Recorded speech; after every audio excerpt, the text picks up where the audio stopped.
first one was character development, and this was an ongoing process throughout the whole of rehearsals, because I did some initial research into previous productions of A Midsummer Night's Dream, but this was the first when we decided the professions of the mechanicals. Like, nobody had done a working, like this type of like modern day working class, because it's all like tailors, carpenters and all that is what they represent in most other Midsummer Night's Dream productions, but this is the first time that it's been done with like cleaners, fast food employees, store assistants. So I did some research into that, but there wasn't very much to get from that. So what I started doing, instead of researching past productions, I just researched into the jobs that we were given. So mine was a fast food employee, so I researched like how most common phrases that are said by an employee in one of those situations. And it's like order number, so calling somebody's order out. Small or large, it's that, what drink would you like that? I'll go get my manager because the customer's always right, which is one that I put in there, and is that matching colour? So we looked at these and then we gave them to Elfyn so we can incorporate into the opening scene. And then we also did the music for that with the jobs, so we get the most common sound in our job and put it into that music sequence. I don't know that you could hear it though, but mine was a fryer, so I chose a fryer as like the sound. But I also have some friends who work in McDonald's, so I asked him, like, I gave him a call and said, what is it like for you? And he said, I got a quote from him, it's extremely stressful and I can't wait to clock out. And then I based my character's attitude on that, because the attitude I was using was just like so like half-assed with everything he does, and I think the reason for that is working in an environment like that, because it just drains you and it's so stressful. And by the time he got to the rehearsals in the play, he would already be too tired to do anything. So that's why he had attitude, and he always gave everyone shit.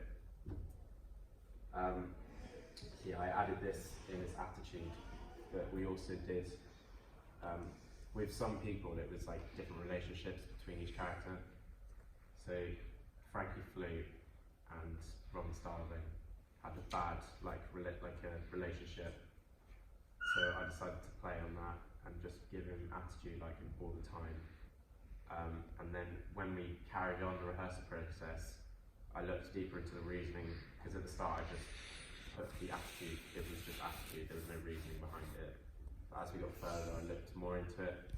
So I thought, because the attitude for Bottom and Frankie Flute is because they're better than Robin Starveling, so I feel like jealousy would control that like relationship between them.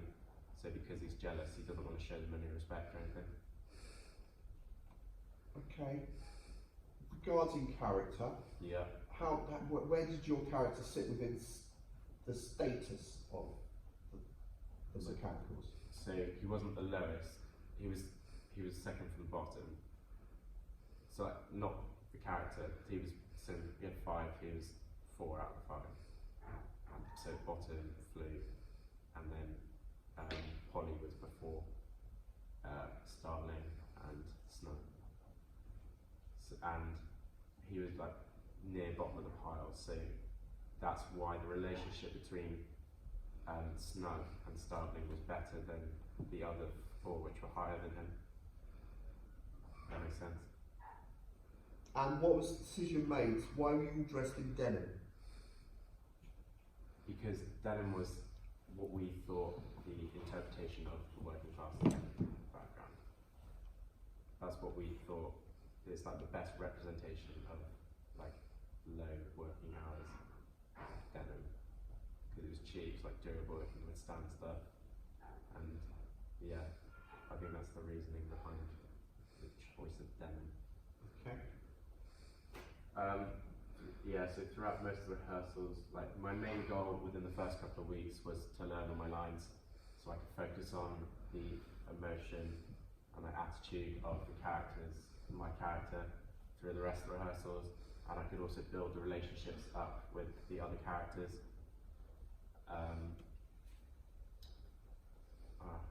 And then once I managed to learn most of my lines in the first week, so it wasn't very hard.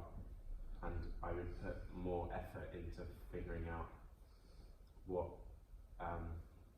emotion would work well with what scene, and then how other characters react to the attitude, and then build on that. Can you give another example of where you had to plan?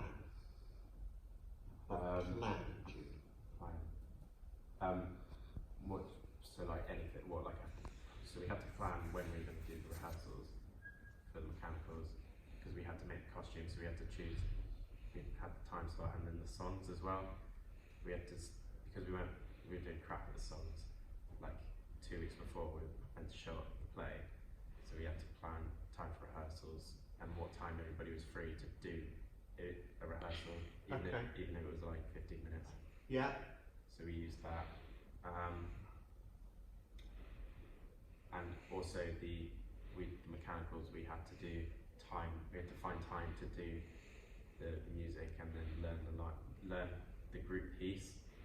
So how did you use planning to kind of like help create and work with Elfyn in the creation of the Elfyn song?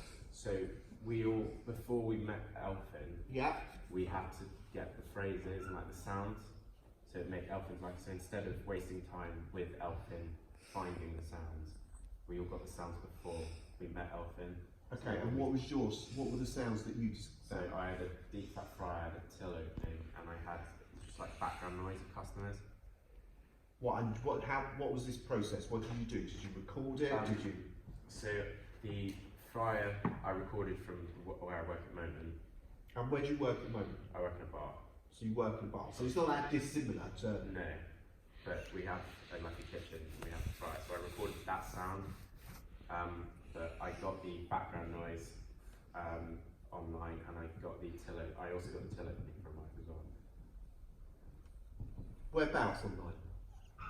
I think I just typed in on YouTube background crowd noise, or like lobby noise. Yeah. And then I recorded that on my phone and then brought it in.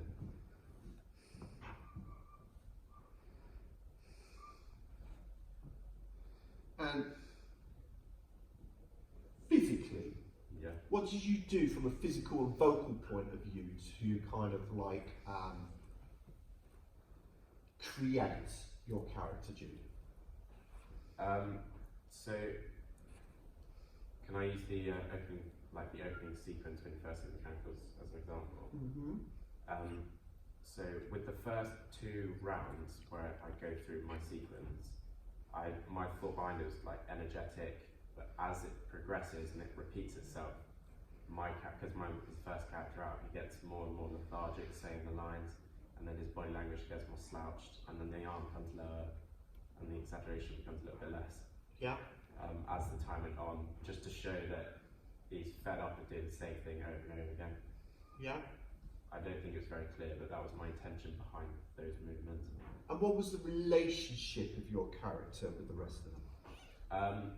So he'd have a bad relationship with people who have a higher status than he does, but he had a mutual relationship with someone who's low, that he thought was like lower. And when we sat in the chairs and found the hierarchy of the mechanicals, I think it was just Maddie, maybe Rosie was lower in their profession than I was. Yeah. So I decided that my character would have a better relationship with those two, because he's not got any emotion that requires attitude towards them. Mm-hmm. Mm-hmm. Mm-hmm. And you know, let's look at your own experience. Have you worked in fast food restaurants before? Yeah, I did for a couple of months. Okay, so how can you use that experience